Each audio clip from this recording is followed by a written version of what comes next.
Jesteśmy w Wilnie podczas obchodów jesiennej równonocy, która akurat w tym roku ma dla tutejszych neopogan szczególnie radosny charakter. Kilka tygodni wcześniej sądy zadecydowały, że kraj musi oficjalnie uznać ich religię, o co członkowie społeczności zabiegali przez wiele lat. Tym samym pogaństwo po kilku wiekach przerwy znów stanie się usankcjonowanym wyznaniem w państwie, które swego czasu, jako ostatnie w Europie, przyjęło chrześcijaństwo. Przyjechaliśmy więc zobaczyć, kim są współcześni litewscy neopoganie.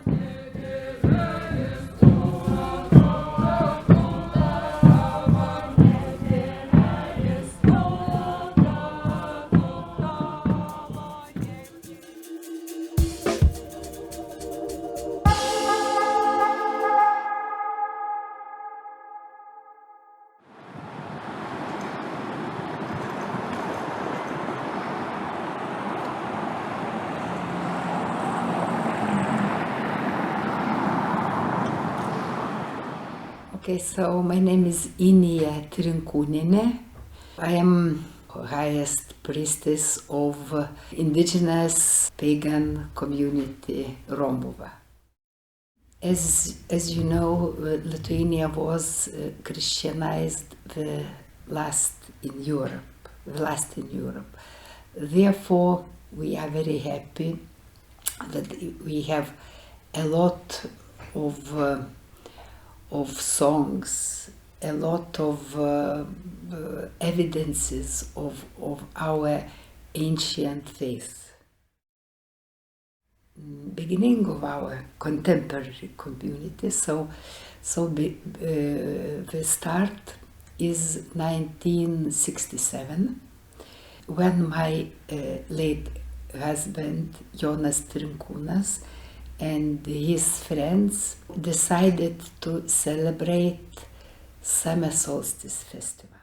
Jonas Trinkunas był etnografem, który podróżował do małych wiosek i badał zapamiętane przez ich mieszkańców tradycje, za pomocą których chciał budować poczucie narodowej tożsamości. To z jego inicjatywy narodziła się Romuva, po upadku komunizmu zarejestrowana oficjalnie jako grupa wyznaniowa. Because in Lithuania there is division of religion communities into three categories. So we are on the lowest level. Od tamtej pory grupa stara się o wyższy status oficjalnie uznanej przez państwo religii, co dałoby jej na przykład prawo do legalnego udzielania ślubów. 2 lata temu jej wniosek odrzucił litewski Sejm i nakazał czekać 10 lat na złożenie ponownego. Ale w czerwcu tego roku Europejski Trybunał Praw Człowieka uznał, że Sejm nie miał podstaw do potraktowania Romowy w sposób odmienny od innych wspólnot religijnych w podobnej sytuacji, a we wrześniu litewski Trybunał Konstytucyjny stwierdził, że 10-letni okres karencji jest niezgodny z ustawą zasadniczą. Ministerstwo Sprawiedliwości w Wilnie ogłosiło więc, że neopoganie pod przewodnictwem Ingi mogą się już ponownie ubiegać o oficjalne uznanie ze strony państwa. Zastanawia nas jednak, do jakiego stopnia wierzenia tej społeczności są jedynie rekonstrukcją kulturową, a do jakiego są autentyczną religią. So I'm Agle Laknaite. I'm anthropologist of religion. Most of my field work and research on Lithuanian new religious movements and related phenomena. Romuva is probably the most visible, best researched pagan group in Lithuania, but we also have other pagan groups there, and Romuva itself is very diverse. It is definitely a religion, I would say. There are no direct continuity from the old paganism to what Romuva is doing. But does this make Romuva belief system and practices kind of non-real paganism? I wouldn't agree, because anyway, even in Christianity, where we can see this continuation, everything is constructed now in every moment, and everything changes. So I would say Romowa is definitely not the same old Baltic paganism, but it has connections, and maybe in general, Eastern European pagans have more these connections and stress these connections more than, let's say, contemporary pagans in Western European countries like Wicca, Druidry, and others. Jest jeszcze jedna rzecz, która wyróżnia Litwę. To spisy powszechne. W tym z 2001 roku wiarę bałtyjską, czyli właśnie neopogańską, jako swoje wyznanie zaznaczyło nieco ponad 1000 osób. Ale już w spisie z 2011 roku ponad 5000. Litwę zamieszkuje 2 800 000 osób, więc w liczbach bezwzględnych to jest wciąż niewiele, ale procentowo to jest ogromny wzrost, nieporównywalny do wyników nigdzie indziej w Europie. Skąd ta nagła popularność wiary przodków? My name is Milda Ryszauskienė. I'm a sociologist of religion, teaching at Vytautas Magnus University. I would say that certainly the answer lays first of all in that period from 2001 to 2011. During that period, we can see that Romuva came out in public and stated that they are religious community. In around the year 2002, there were attempts from them to become a traditional religion, and it was really debated in public. They did not succeed, but I think for their publicity that made an effect, so that people kind of found an alternative to Roman Catholicism, which is the majority in Lithuania. So I think that was one thing. On the other hand, during that period, we could see that different contested ideas towards Roman Catholicism were arising in public as well.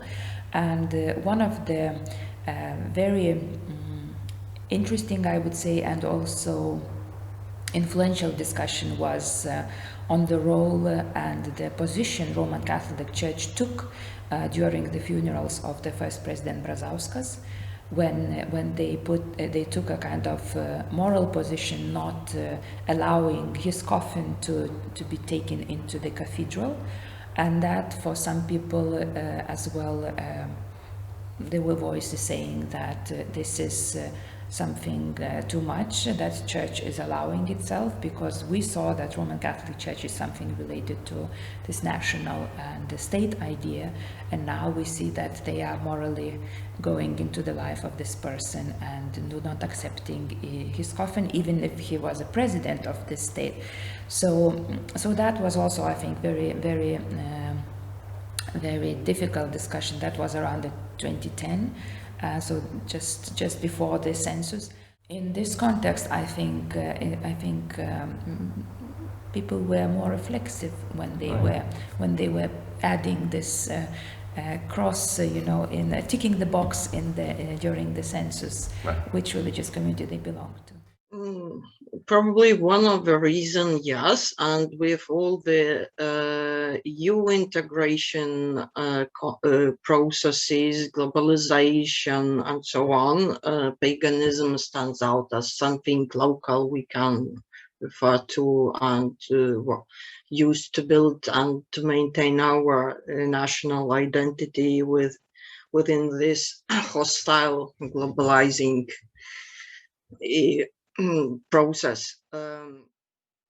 My name is Alexeyu Sapiego.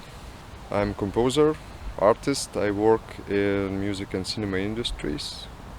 And for me it's very, is reasonable, this movement of Romowa and this rising of these traditions and get knowing these traditions. Mhm. And through it, I could say I feel more Lithuanian than if I go to Christianity. Co ciekawe, Alex opowiada, że choć uczestniczy w ceremoniach Romowy jako muzyk i czerpie z nich doświadczenia duchowe, to formalnie nie uważa się za członka grupy, ani nawet za człowieka religijnego. that doesn't mean that everybody who registered as who told they are followers of some Baltic faith, that they are like practicing like religious people. They could again understand that as some cultural heritage. I'm a creator, I'm a composer, and but I'm not religious as I told. But from all this background, or from this, I take the inspiration for my creativity and trying to get know myself. I wydaje się, że w popularności wiary bałtyckiej pomaga jeszcze jeden element, o którym wspominają wszyscy nasi rozmówcy. Very often when I meet with some couples who ask me to make marriages, so they are coming and I ask him why you decided, because I see you first time, so they say that they feel that they are very close to nature. Another thing is that the idea that paganism is more kind of environmentally friendly. The healing powers of nature, of knowing of plants, of all these things, of the powers of wind, fire, earth. Yeah, for me it's like important, and this inspires me. There is still a lot of wild nature in Lithuania, and of course this is something that people, I think, they need to reflect upon. What is their relationship with this wild nature? And I think this is something that we are going through this process nowadays.